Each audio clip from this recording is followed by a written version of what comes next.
In the world of sports, there are moments that transcend the game itself and become eternal legends.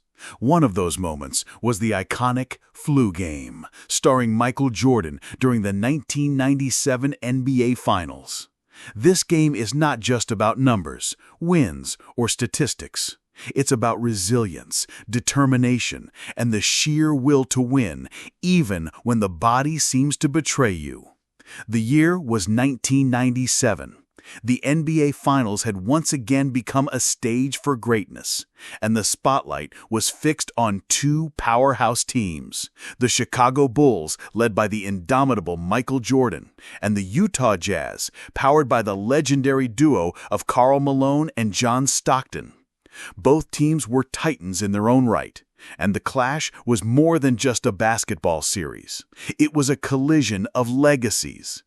As the series approached Game 5, the intensity reached a boiling point. The Bulls were up 3-1, just one win away from securing their fifth championship in 7 years, but the Jazz had momentum and the crowd on their side. Salt Lake City was electric, with fans packed into the Delta Center, waving signs, chanting, and hoping to see their team keep the series alive. The Jazz had just come off a critical win in Game 4 and were looking to even things out. They knew that defending their home court was their only path to survival. But while Utah was preparing for a battle, something unexpected was brewing in the Bulls' camp, and it had nothing to do with strategy. Michael Jordan, the heart and soul of the Bulls, the player who had already cemented himself as one of the greatest in history, was suddenly and severely ill. On the night before Game 5, Jordan reportedly woke up at 2:30 a.m. drenched in sweat, suffering from nausea, fever, dehydration, and extreme fatigue. Some claimed it was the flu. Others believed it was food poisoning from a suspicious late-night pizza he had ordered in Utah. Regardless of the exact cause, one thing was clear: Jordan was in no condition to play. Team physicians advised rest. Coaches considered pulling him, but Michael Jordan, ever the competitor, refused to back down. He knew what was at stake: not just a game, not just a championship, but a legacy. And Jordan wasn't about to let an illness dictate his fate. So as thousands of Utah fans roared inside the arena and millions watched from around the world, Michael Jordan stepped onto the court, pale, weak, and visibly exhausted, for one of the most unforgettable performances the sport has ever witnessed. This wasn't just another playoff game. This was Game 5 of the NBA Finals, with everything on the line. And Jordan, despite every reason to stay sidelined, was about to show the world what greatness truly looks like when tested. June 10th, 1997, the eve of Game 5 of the NBA Finals. The Chicago Bulls were holed up in their Salt Lake City hotel, going through their regular night-before-game routines. But something was off. Michael Jordan, the leader, the icon, the competitor that the entire team and arguably the world looked up to, began to feel something wasn't right. Around 2:30 a.m., he woke up drenched in sweat, clutching his stomach, shivering, and disoriented. His body felt like it was shutting down. He had a high fever, chills, severe dehydration, body aches, and nausea so intense that he could barely stand without assistance. Panic set in. This wasn't a mild cold or pre-game jitters. Something was seriously wrong. His personal trainer, Tim Grover, and Bulls staff quickly called in medical help. Team doctors assessed him and concluded he was in no shape to even leave his bed, let alone face one of the best teams in the league in front of a roaring crowd. For a while, there was real doubt as to whether Jordan would even be able to travel to the arena, let alone play. The official explanation: the flu. Hence the nickname, the flu game. But over the years, various accounts from people close to Jordan, including Grover, have pointed towards food poisoning as the real culprit. According to Grover, Jordan had ordered a late-night pizza, the only one in the room who ate it, and hours later, he was violently ill. Some even speculated foul play, noting that 5 people delivered the pizza, an unusual number for a simple food delivery. The real cause may never be confirmed, but it doesn't change what happened next. That morning, Jordan couldn't walk unaided. He lay curled up in bed, exhausted and pale. Coaches and doctors strongly advised him to sit out the game. After all, the team had other stars like Scottie Pippen, and there would still be Game 6 in Chicago if needed. But Michael Jordan was wired differently. To him, this wasn't just a game. It was a moment, a test of will, of legacy. In his own words, "I almost played myself into passing out just to win a basketball game." Hours later, Jordan made the decision. He would play. His teammates watched in awe as he staggered into the Delta Center, visibly sick, barely able to speak, but with that unmistakable fire in his eyes. He was pale, glassy-eyed, and physically drained, but mentally locked in. He didn't know how many minutes he could give. He didn't know if he'd even make it through the first quarter. But one thing was certain. Michael Jordan was going to step onto that court and give everything he had left. As the camera panned across the court in the packed Delta Center on June 11, 1997, there was one image that stood out from the sea of roaring fans and bouncing basketballs. Michael Jordan, looking pale, drenched in sweat before tip-off, barely able to lift his head. His shoulders sagged, his movements were sluggish, and his eyes were glassy and unfocused. You could tell, even from the stands or watching at home, he was not well. But then the game started, and with it, something inexplicable began to unfold. From the opening minutes, it was clear that this wasn't going to be a normal Michael Jordan performance. Not physically, at least. He wasn't slashing to the basket with his usual explosiveness. His gait was slower. His legs looked heavy. His chest heaved with every possession. He often walked rather than ran, and during breaks in the action, he leaned on teammates or bent over, gasping for air. At times, he looked as if he might collapse. Yet, somehow, he kept going. Jordan dug deep into a reservoir of willpower that most athletes never have to touch. He picked his spots, conserving energy when he could, and then striking like a cobra when the Bulls needed it most. He began hitting jump shots, classic, clean, beautiful mid-range daggers. He found open teammates with crisp passes. He crashed the boards. He read the floor like a general, even when his body was betraying him. By the time the final buzzer sounded, Michael Jordan had amassed 38 points, 7 rebounds, 5 assists, and 3 steals. Every one of those 38 points was a triumph of mind over matter. His baskets came at key moments, stopping Jazz runs, closing quarters strong, and most importantly, putting the Bulls ahead when the game hung in the balance.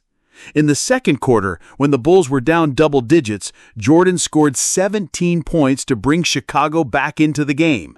And in the final minutes, he nailed a crucial three-pointer that gave the Bulls a late lead and silenced the hostile Utah crowd. Perhaps the most iconic image of the night came in the closing moments. Jordan, utterly depleted, collapsing into the arms of Scottie Pippen after the win. Pippen carried him off the court, both literally and figuratively, a moment etched into NBA history. This wasn't just a great performance, it was a defining moment in sports.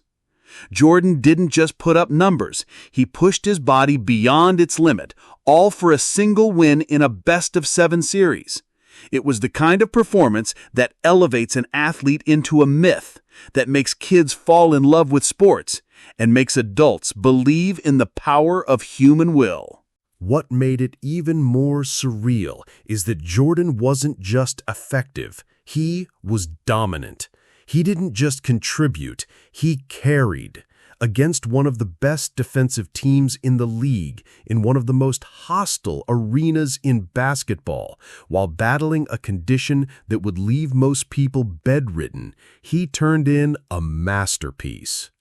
That night, the world didn't just witness a basketball player, it witnessed a warrior. What happened in Game 5 of the 1997 NBA Finals wasn't just about a basketball player scoring points while sick. It was a vivid, living example of what sets true champions apart from everyone else: unshakable mental strength. Michael Jordan's body was breaking down. He had every excuse, a legitimate, visible, and even medically advised excuse not to play. Fever, vomiting, fatigue, dizziness, dehydration. On paper, the smart, safe decision was to sit out. No one would have blamed him, but Jordan refused to let his body dictate the outcome. Because what was driving him that night wasn't muscle memory or perfect conditioning. It was something far more powerful: his mind. Jordan has spoken in interviews about that night, recalling how he knew he didn't have his physical tools, so he had to rely on what couldn't be measured by stats or medical scans: his mindset, his heart, and his will. He once said, "I was really tired, very weak. Somehow I found the energy to stay strong." But it wasn't just energy, it was a refusal to surrender. In elite sports, talent can take you far, but when your body is failing and the game is on the line, what matters most is how strong your mind is under pressure. And Jordan's mind, it was ironclad. He knew how to mentally reframe pain, how to stay focused on the bigger picture, not how he felt, but what was at stake. He could compartmentalize the agony, moment by moment, possession by possession, until the pain dissolved behind the sheer intensity of his focus. Every shot he took wasn't just aimed at the basket, it was aimed at conquering weakness itself. It's a rare quality.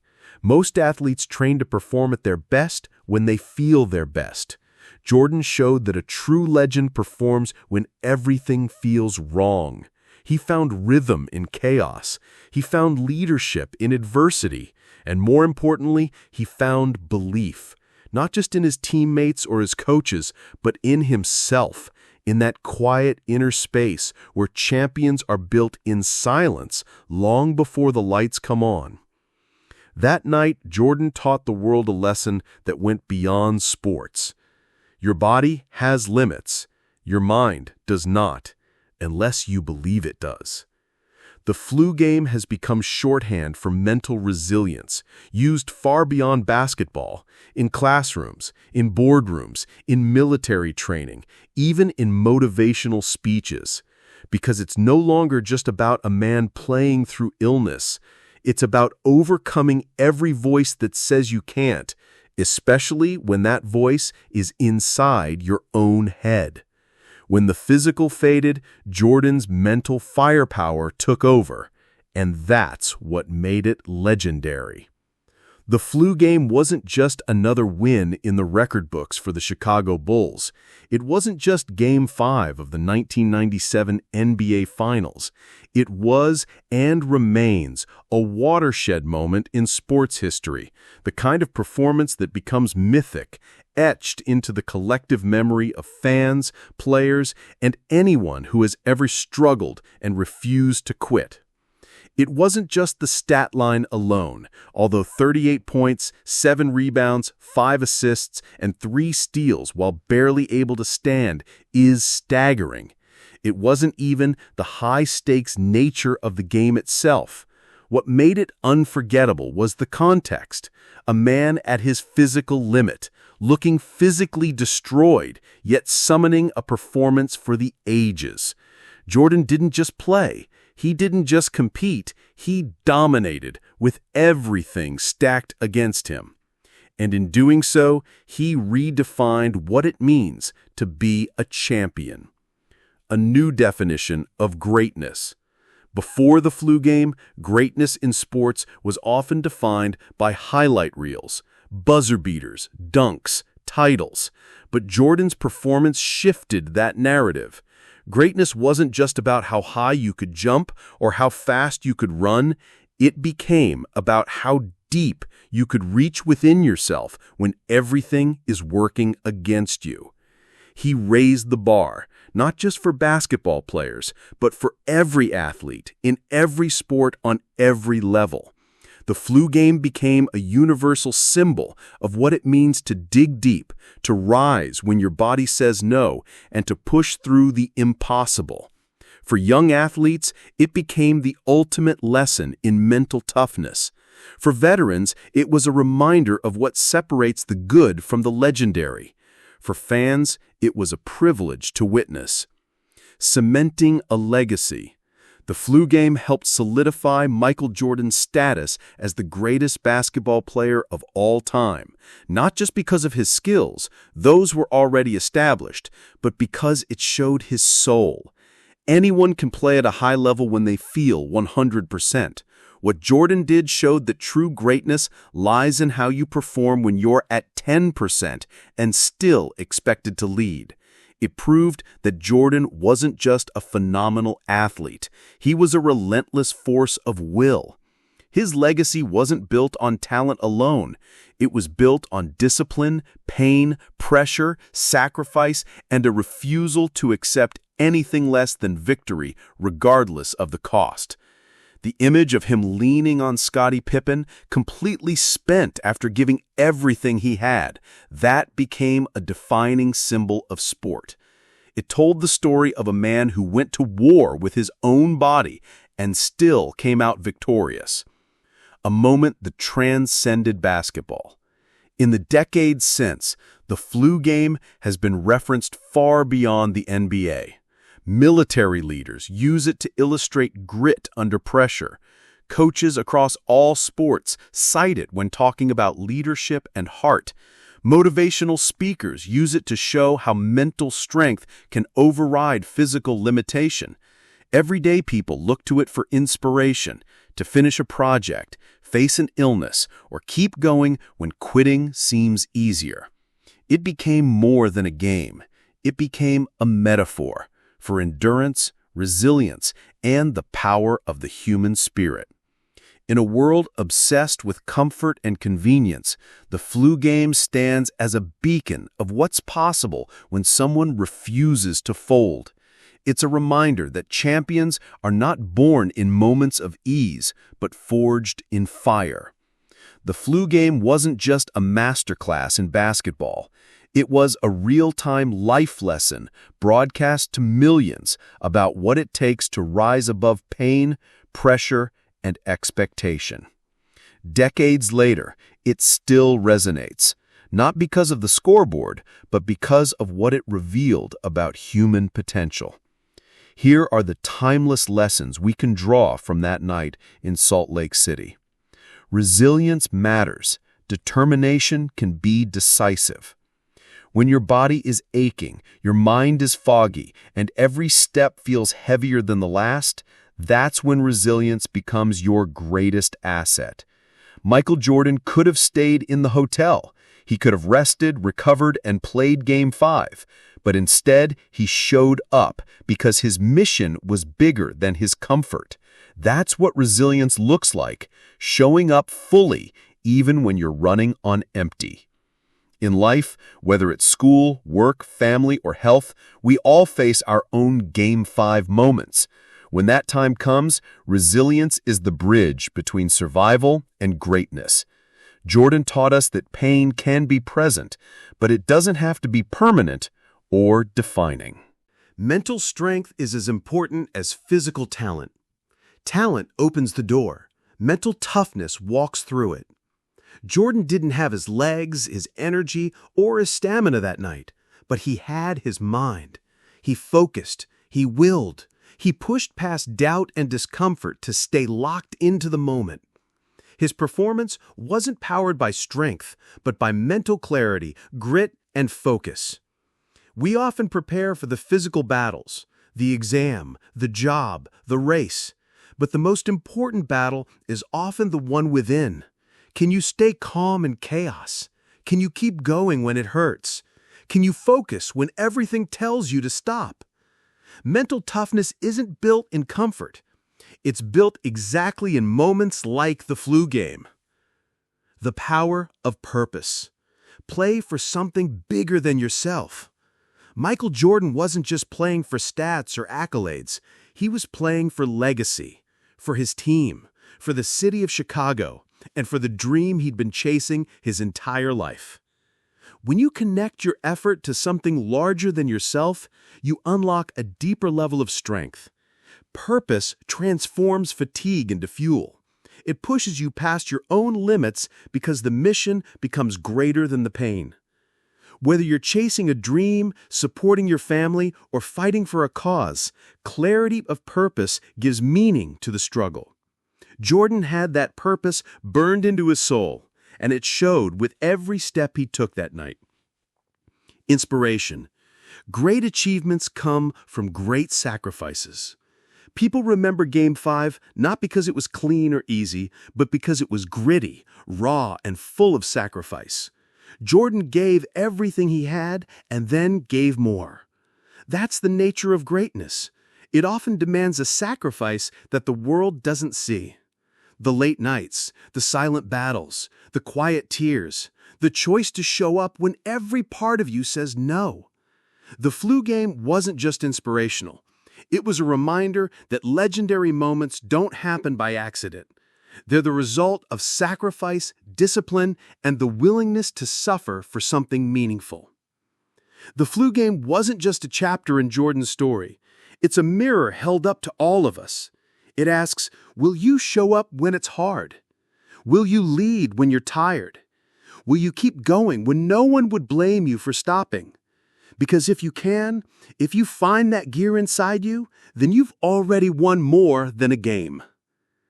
The flu game is far more than just a chapter in a legendary athlete's career. It's a timeless metaphor for resilience, a story that goes beyond basketball and lands firmly in the realm of human inspiration. It's about what happens when willpower outshines weakness, when the heart takes over where the body gives out, and when a man refuses to be defined by his condition. On that unforgettable night in Salt Lake City, Michael Jordan didn't just play basketball. He waged a silent war within himself, against illness, against exhaustion, against doubt. And what the world witnessed was not just a game, but a glimpse into the soul of a champion. In a world that often celebrates highlight reels and glamour, the flu game stands apart as a gritty, raw, and deeply human moment. A moment where an athlete didn't just win, he endured. He limped forward when others would have sat down. He breathed through pain when others would have bowed out. And in doing so, he created something rare, a legacy built on sheer force of will. Michael Jordan's flu game teaches us that true greatness isn't about being unstoppable. It's about refusing to stop. Even when the odds are stacked, even when you're running on fumes, even when quitting seems like the rational choice. Because in those moments, when everything hurts and you still find the strength to try, you're not just playing the game. You're defining what it means to live with purpose, courage, and determination. And that is why, decades later, we still talk about Game 5 of the 1997 NBA Finals. Not because of the score, not because of the stats, but because of what it symbolized, the victory of the human spirit over adversity. In the end, the flu game didn't just cement Jordan's place in basketball history, it carved his story into the heart of anyone who's ever fought through difficulty and won. It's not just about basketball. It's about life. And that is why the flu game will live on, not just in the highlight reels, but in the way we choose to face our own toughest games. Inspired by Jordan's legendary flu game? Don't stop here. Channel that same mindset in your own life. Whether you're pursuing a dream, overcoming obstacles, or facing your own Game 5, remember, true greatness begins when you choose not to quit. If this story moved you, like, subscribe, and share it with someone who needs a reminder of what determination looks like. And tell us in the comments, what's your version of the flu game? When did you rise above the odds? Your mindset is your greatest weapon. Use it. Keep pushing. Keep showing up.